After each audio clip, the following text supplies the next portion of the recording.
नमस्कार, मैं अश्विनी कुमार। आज का मुद्दा में आपका स्वागत है। आज मुद्दा में बात होगी नारी स्वरूप शक्ति की। आखिर क्यों बार बार शक्ति का अपमान होता है? इस मसले पर हमारे साथ चर्चा के लिए मौजूद हैं महामंडलेश्वर पुरुषोत्तम भारती जी, कानूनविद HC गणेशिया जी और चीफ एडिटर प्रताप राव।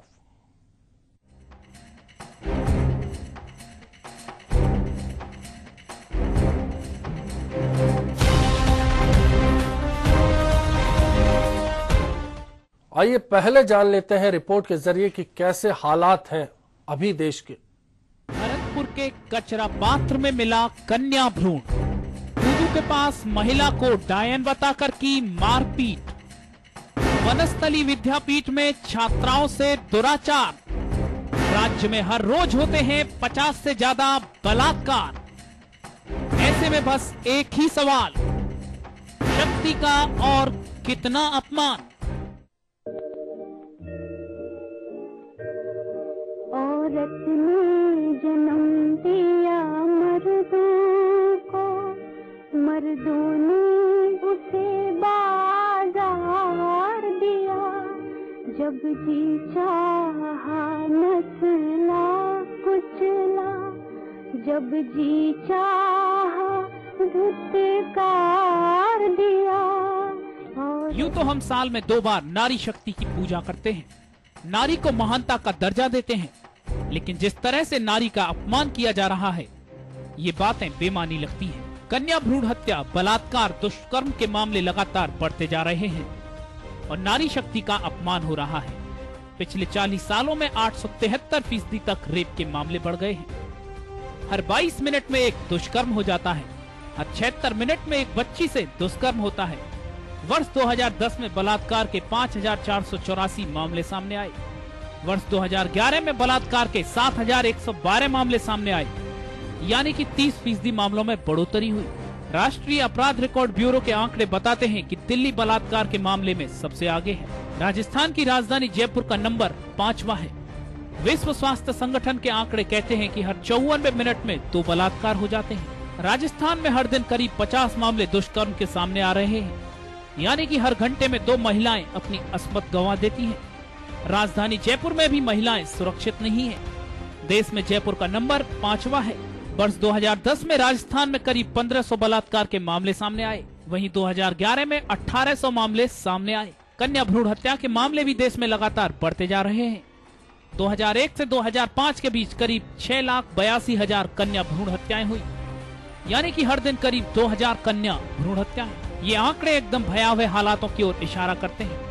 समाज में नारी की इतनी अवहेलना, इतना तिरस्कार चिंताजनक और अमानवीय है। जिस देश में नारी के त्याग और ममता की दुहाई दी जाती है, उस देश में नारी का ऐसा शोषण वास्तव में निर्लज्जता की सारी हदों को पार कर देता है। यूनिसेफ की रिपोर्ट के मुताबिक करीब 10% महिलाएं विश्व जनसंख्या से गायब हो चुकी हैं। समाज के एक क्रूर तबके ने नारी को भोग की वस्तु बनाकर रख दिया है। जब इस तरह के भयावह हालात हमारे सामने हैं, तब नवरात्रि के दौरान पूजा करना क्या एक ढकोसला नहीं लगता? क्या हवन अनुष्ठान व्यर्थ नहीं लगते? क्या साल में 2 बार नारी शक्ति की पूजा का कोई औचित्य रह जाता है? क्या यत्र नार्यस्तु पूजन्ते रमन्ते तत्र देवता का कोई मतलब रह जाता है? Bureau report, HBC news.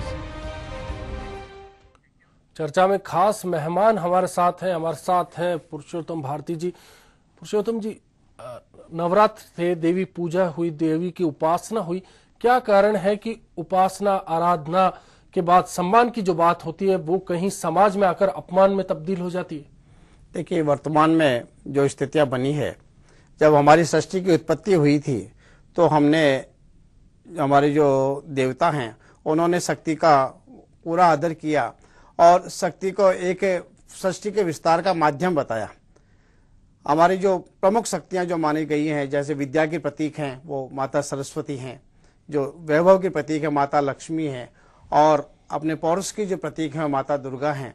तो हम सब जो है उनकी पूजा करते हैं और देवताओं ने भी उनको हर कार्य में उनको आगे रखा और इसका पीछे यही अभिप्राय माना कि नारी सिर्फ जो है खाली एक दिखावे का वो नहीं है, और नारी के साथ में जो खाली एक षष्ठी का उत्पत्ति का ही कारण नहीं कार्तिक है। जी, बड़ा एक सवाल ये उठता है कि हम त्रिदेवी उपासक हैं और देखा जाए तो अब जिस तरह से देवी के मंदिरों की संख्या तो तथातथ बढ़ती जा रही है, वैष्णो देवी में जाने वालों की संख्या लगातार हर साल बढ़ती जा रही है, हर जगह शक्ति की पूजा का जो असर है वो बढ़ता जा रहा है, लेकिन इसके बावजूद 6 लाख कन्या भ्रूण हत्याएं हर साल, हजारों की संख्या में बलात्कार, क्या कारण है? कहीं धर्म के प्रति निष्ठा में कमी आ रही है या हमारे ही कोई संस्कृति और संस्कारों में कोई गड़बड़ी हो गई है? देखिए, इसका सबसे प्रमुख कारण हमारे ऊपर जो पाश्चात्य संस्कृति हावी होती जा रही है। जिस तरीके का विदेशों के चैनल यहाँ आ गए और जिस तरीके से उनकी संस्कृति हमें दिखा रही है, तो आम आदमी जो है उसकी तरफ पेश होता जा रहा है, उसकी तरफ बढ़ता जा रहा है, जबकि हमारे जो संस्कार हैं, हमारे जो शास्त्रों में 16 संस्कार बताए गए। सवाल उठता है कि विदेशी चैनलों के कारण या पाश्चात्य संस्कारों के कारण हमारे यहाँ गड़बड़ी आ रही है। इसका माने हमारे संस्कारों में क्या कमी हो गई है?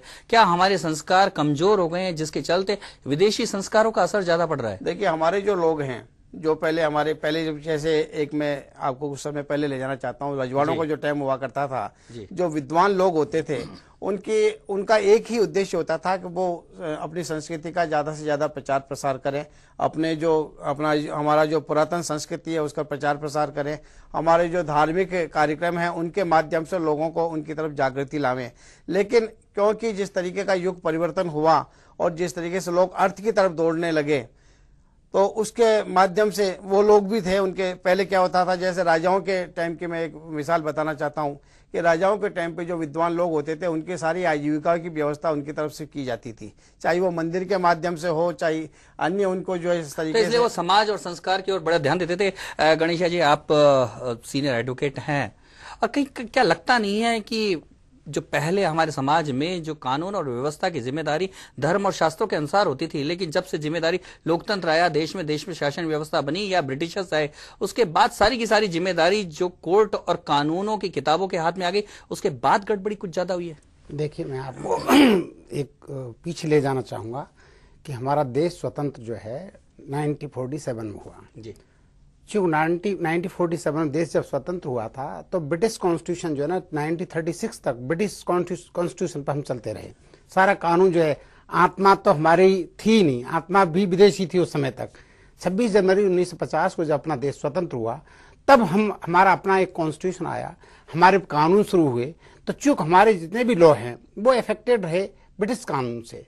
तो आप ये देखिए कि पहले जो है जिस समय हम लोग जो है प्राचीन काल में जब जाते तो वहां पर एक संस्कार और संस्कृति ऐसी बनी हुई थी कि गांव में ही चले जाइए, आप गांव में देखते थे कि अगर किसी की बहन बेटी है तो हम लोग बड़े सम्मान से, इज्जत से उसको बहन बेटी के रूप में देखते हैं। यानी कि आपको ये मानना है कि जो हमारे कानूनों में ही खामियां आ गई, हमारे कानून ही विदेश प्रेरित हो गए, पाश्चात्य प्रेरित हो गए, इसके कारण हमारा अपना कानून ही नहीं है, जिसके कारण संस्कार और खराब हो रहे हैं।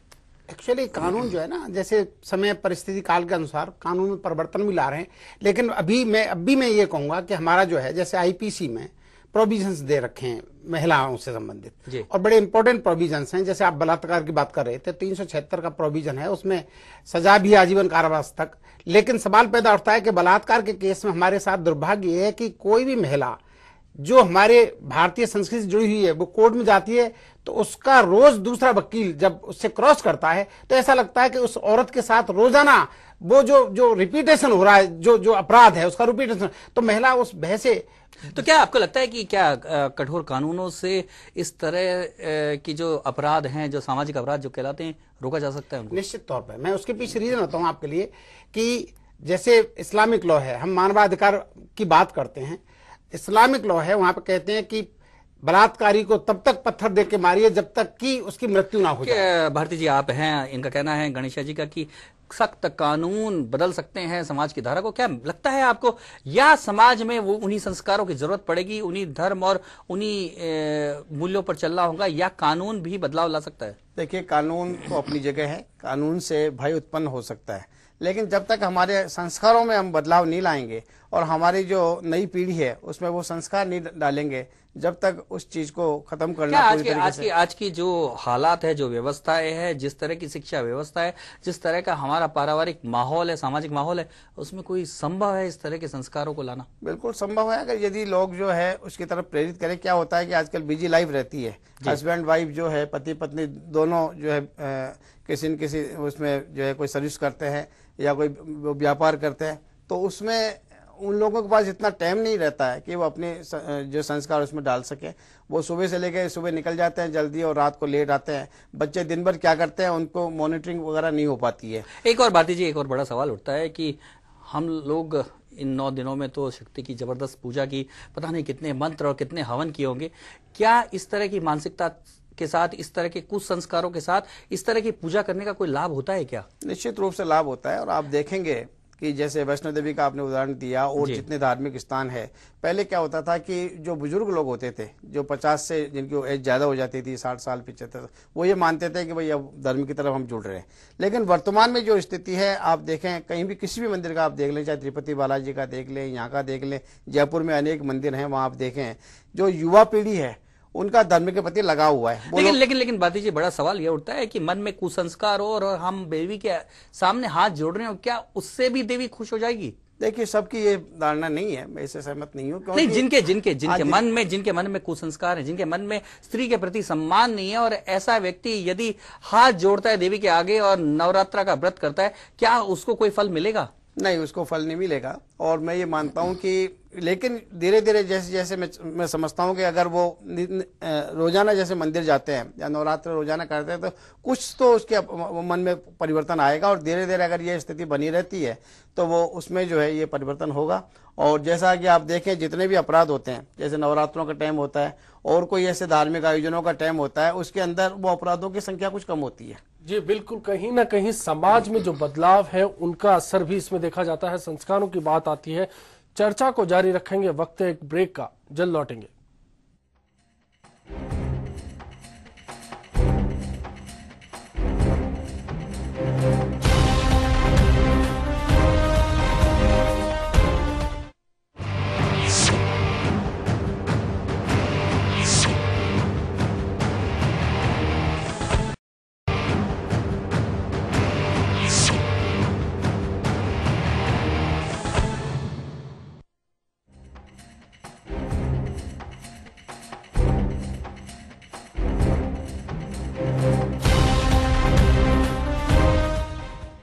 ब्रेक के बाद फिर आपका स्वागत है। बात हो रही है आखिर क्यों बार बार शक्ति का अपमान होता है, जनता क्या सोचती है इस सवाल पर, आइए जानते हैं। लोग महिलाओं को, लड़कियों को जो है आराम से घूमना फिरना नहीं देते हैं, आप शब्दों का प्रयोग करते हैं। किसी भी तरह से वो खुले रूप में नहीं घूम सकती है, जबकि नारी शक्ति का हमारा देश है। नारी ने हमें जो है हमारे देश को बचाया है। महिला सशक्तिकरण के अंतर्गत गवर्नमेंट ने, केंद्रीय सरकार ने, राज्य सरकारों ने कई कानून बनाए हुए हैं, लेकिन उन कानूनों की पालना पूर्णतः होती नहीं है। आज के समय महिलाओं पर बहुत ज्यादा अत्याचार हो रहे हैं, जिसे रोकने के लिए नितांत आवश्यक उपाय करने चाहिए।